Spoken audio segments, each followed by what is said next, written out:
Howdy everybody, David Minkin here, starting player with Connect More, and welcome to another edition of Avoid the Rules featuring Xanadu. And actually your game probably will not look like that. Mine's got a big sticker on it so I can remember all the details of it.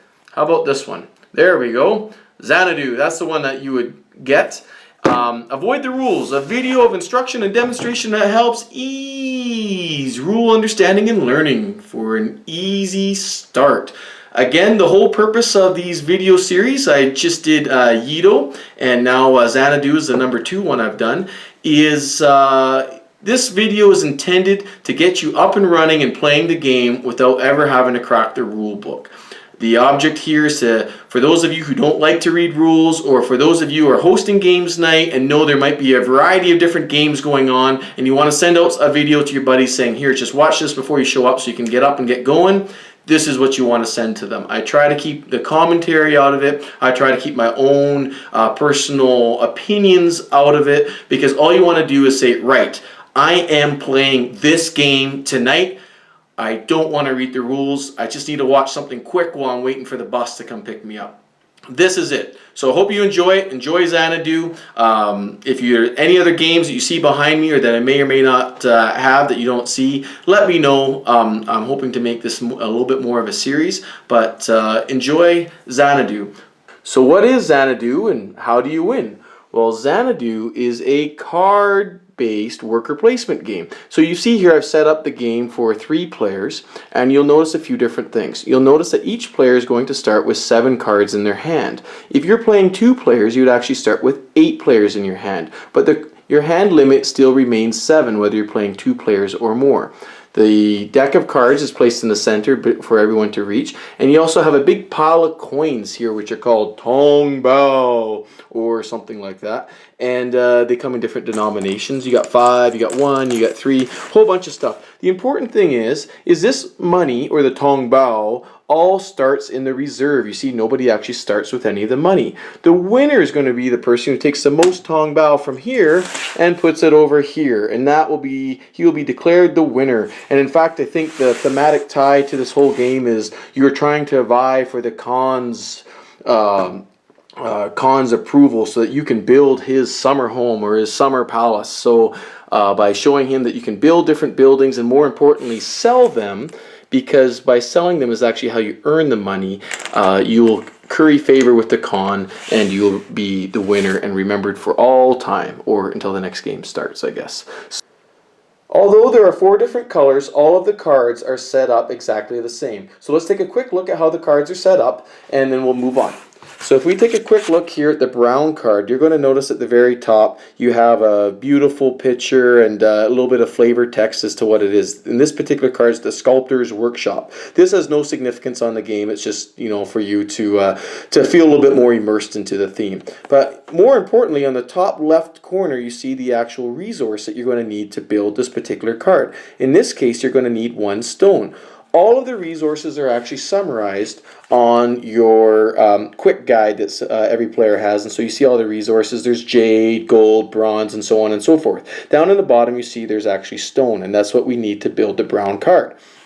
So that's the resource you're going to need. The place you're going to find resources are in other people's buildings or other played cards out in the tableau. So what you see here is you see all of these different rows. There are 4 different rows. Those are the rows available for any worker to come and work and collect these resources when they come to work. The workers are going to start at the bottom, like so, and they're going to work their way up. So the more workers that are placed, the more resources become available from a particular building. As the workers are being placed, you'll also notice that there are some other resources here on the left side of this line. These resources are referred to as favors of the Khan, and the Khan will favor whoever builds the Sculptor's Workshop and allow you to have permanently available to you, as long as this card is in play, these 2 different resources. These resources are only available to the player who has played the card in front of them. Similarly, on some cards, in a very similar fashion, you'll notice that there's a symbol in the top right right part of the card. So here in this blue card, you see that we actually have some gold in the top right. On the brown, you do not see that. These are not on every card, but these symbols are referred to as the passive resource. And what this means is all you have to do is simply play the card, and that resource is available to the person who has actually played the card. It is not available to anybody else.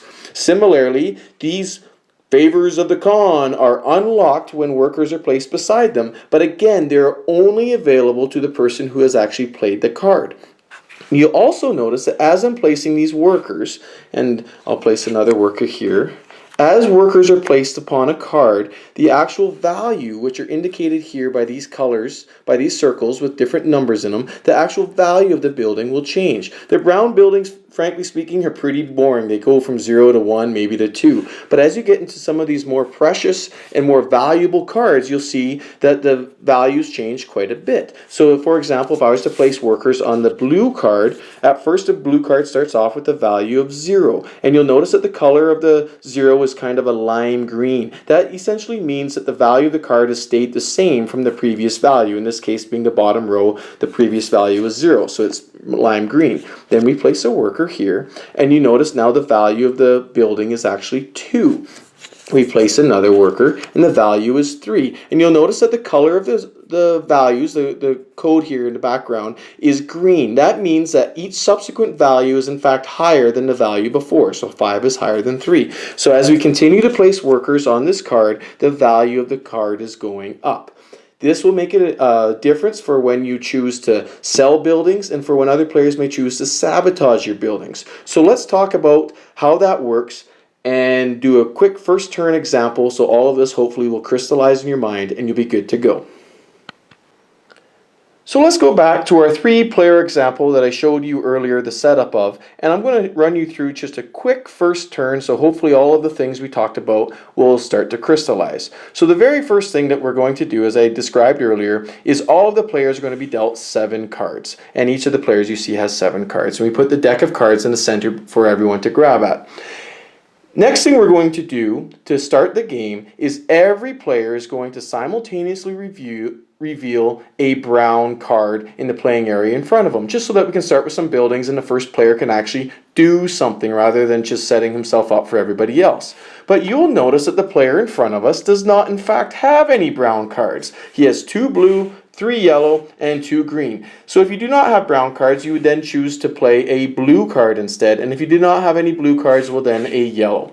But in this particular case, we do have a blue card, so we are going to choose to play this card. The other 2 players at the same time have chosen to play a brown card should they have it. So let's get started. So this guy says, you know what, I'm going to play the Shangyun Festival. So he plays it down in front of him.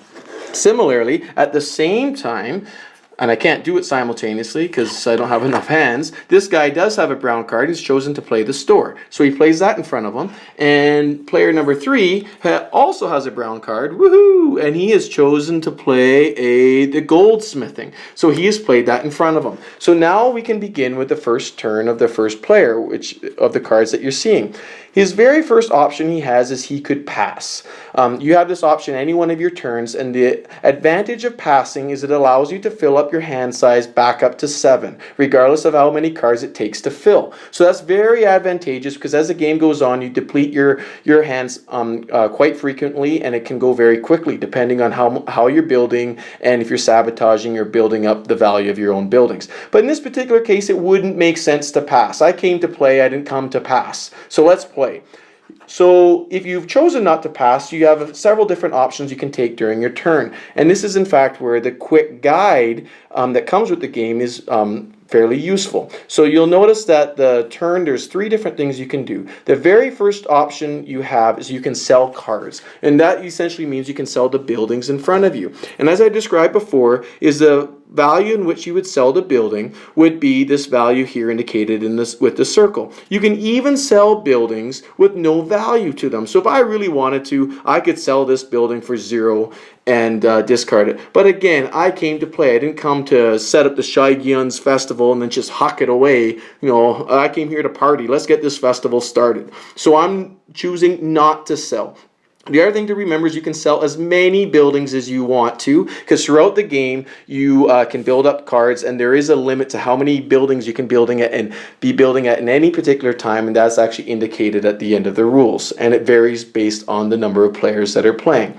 But no, screw that. I'm not going to sell. So the next thing you can do is this option number 2 is you can place workers and you can build exactly one building. You cannot build more than one building in your turn. So that sounds great. So I look back at my hand and I go, what can I build? And again, I scan the top left-hand corner of each card to figure out where can I find the resources to build certain things. And then I look at this and I find the Yuan-style gardens. I go, in order to build this, I need some wood, some gold, and some water.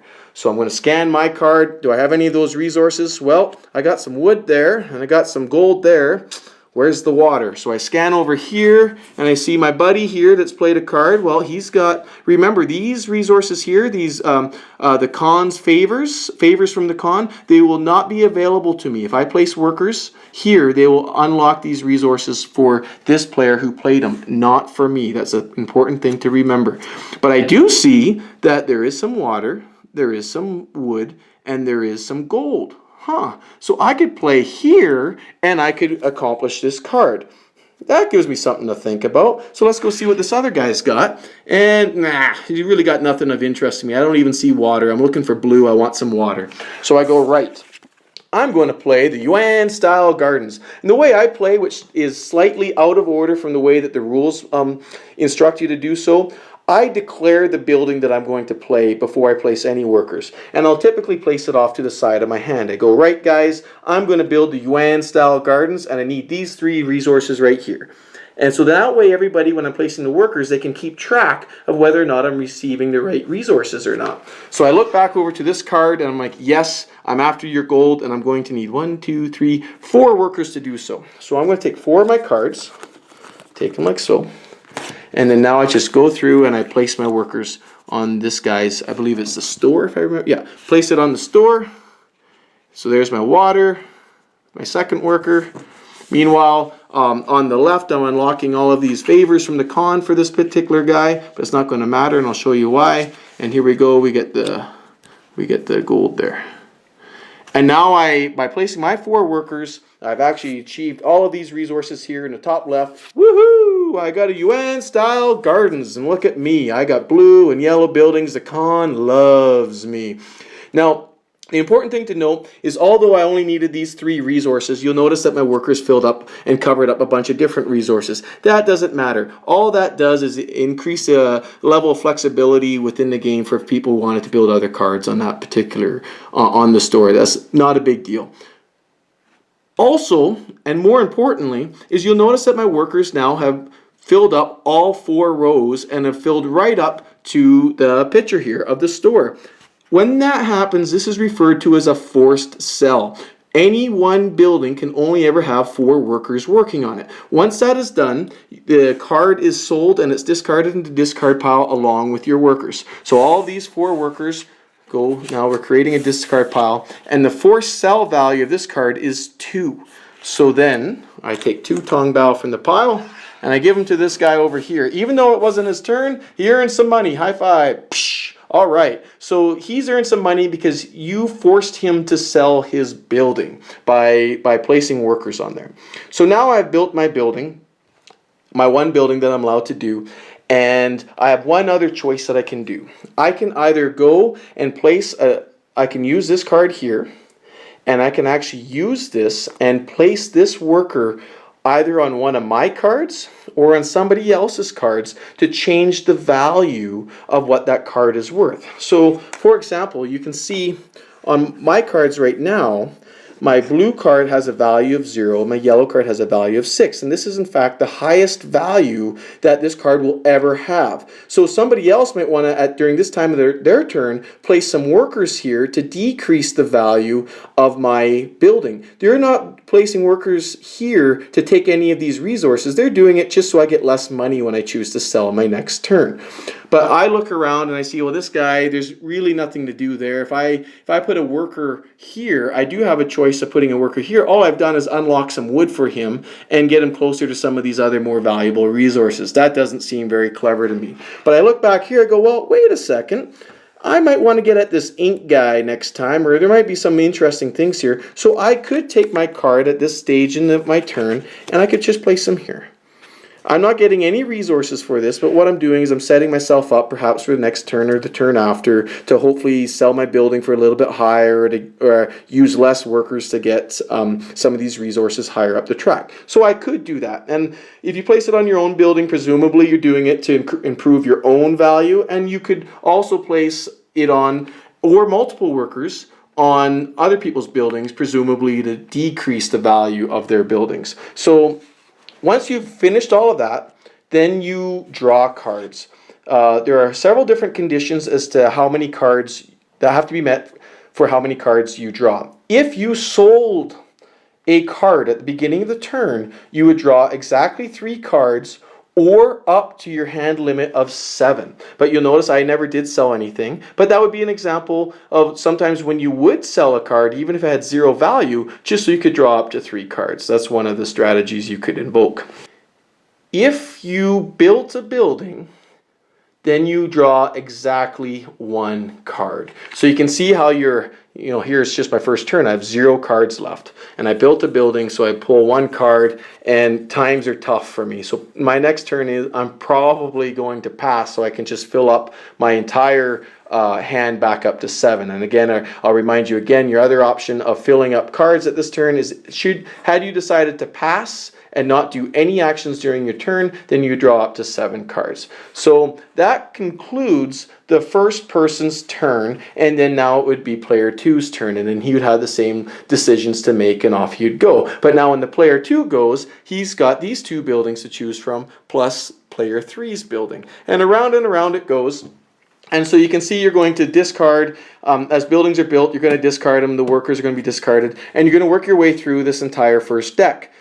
You're going to take the discard pile, you're going to reshuffle it, and then what you're going to do, and what's recommended, is the second pile you're going to reshuffle, and you're going to take these 6 cards that are included in the game. And these 6 cards have the same backs. So you're going to take the reshuffled second deck, you're going to break it into roughly 6 categories. And again, these are just promo cards, but again, the back looks the same. So you're going to take the deck, put it in roughly 6 categories. You're going to shuffle in each of those 6 piles, one of each of these cards.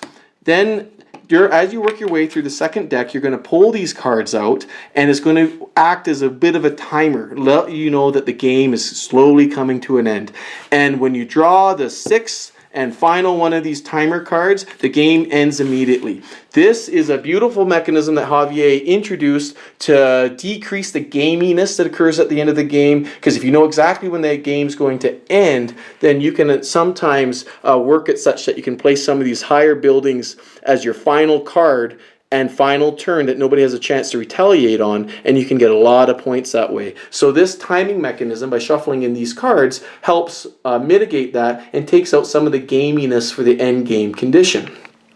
One thing I should remind you as well is when you are building these buildings, you are limited to the number of buildings you are allowed to build at any one time and have in front of you. This limitation is dependent on the number of players that are playing. So please advise the rule book for the number of buildings that you're allowed to play. I do believe, if you look at the rule book here, just flip it open, the number of buildings that you are allowed to play is highlighted right here. So 2 to 4 players, you're allowed to play 5 buildings, 5 players 4, and 6 players 3. I do not recommend playing this game with 6. I think that's a little ambitious. 4 and 5 players tends to be a very chaotic game, and 3 for me typically hits the sweet spot. So there you have it. That's Xanadu. Avoid the rules, play the game.